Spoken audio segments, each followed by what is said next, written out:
Assalamualaikum everyone, welcome to my YouTube channel Law Information. So today we are going to discuss Section 3 and 4 of Contract Act 1872. Section 3 हमें क्या कहता है? Communication, acceptance and revocations of proposal. Communication हम किसी party से कैसे करेंगे या कम्युनिकेशन के थ्रू हम प्रपोज़ल कैसे भेजेंगे. कम्युनिकेशन में बहुत सारे ज़राए आ जाते हैं, लाइक उसमें फैक्स आ जाता है, उसमें टेलीग्राम आ जाता है, उसमें मोबाइल आ जाता है, उसमें पोस्ट आ जाती है, उसमें ईमेल आ जाती है. अगर मैंने किसी पार्टी को प्रपोज़ल भेजना है कि मैंने आपके साथ ये कॉन्ट्रैक्ट करना चाह रहा हूँ या चाह रही हूँ, तो उसकी कम्युनिकेशन हमने कर दी. अब उसकी एक्सेप्टेंस या उसकी रेवोकेशन क्या होगी? ठीक है, एक्सेप्टेंस वो होती है कि जब एक पार्टी को हमने प्रपोज़ल भेजा है और उस पार्टी ने उस प्रपोज़ल को एक्सेप्ट कर लिया है कि मैं आपके साथ कॉन्ट्रैक्ट करना चाह रहा हूँ या मैंने आपके इस प्रपोज़ल को एक्सेप्ट कर लिया है.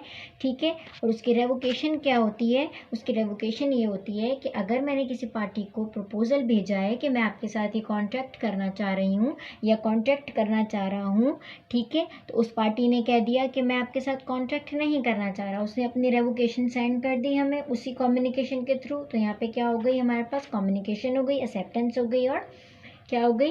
रेवोकेशन हो गई. अब सेक्शन 3 तो यहाँ तक था कि कम्युनिकेशन क्या होती है. ठीक है, ये हो गया.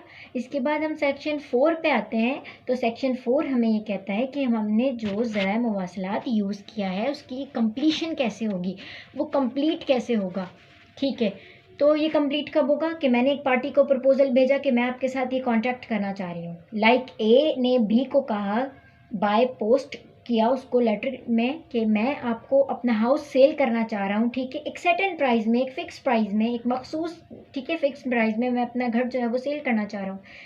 तो बी तक उस तक बात पहुँच गई कि मुझे ए ने लेटर भेजा है बाय पोस्ट. ठीक है, अब बी उसकी एक्सेप्टेंस कब जाहिर करेगा या उसकी रेवोकेशन कब जाहिर करेगा? बाय लेटर के थ्रू. उसी कम्युनिकेशन को यूज़ करते हुए वो लेटर भेज देगा कि मैं आपके प्रपोज़ल को एक्सेप्ट करता हूँ. तो यहाँ पर उस प्रपोज़ल की एक्सेप्टेंस कंप्लीट हो गई. अब इसी एग्जाम्पल को हम रेवोकेशन पे रखते हैं कि एक पार्टी ने दूसरी पार्टी को प्रपोज़ल भेजा बाय लेटर कि मैं अपना घर बेच रहा हूँ. ठीक है, एक सर्टेन प्राइस में, एक फ़िक्स प्राइस में. लेकिन दूसरी पार्टी ने कहा कि मुझे तो आपका घर नहीं ख़रीदना. उसने भी उसी लेटर के थ्रू अपनी रेवोकेशन भेज दी कि मुझे आपका घर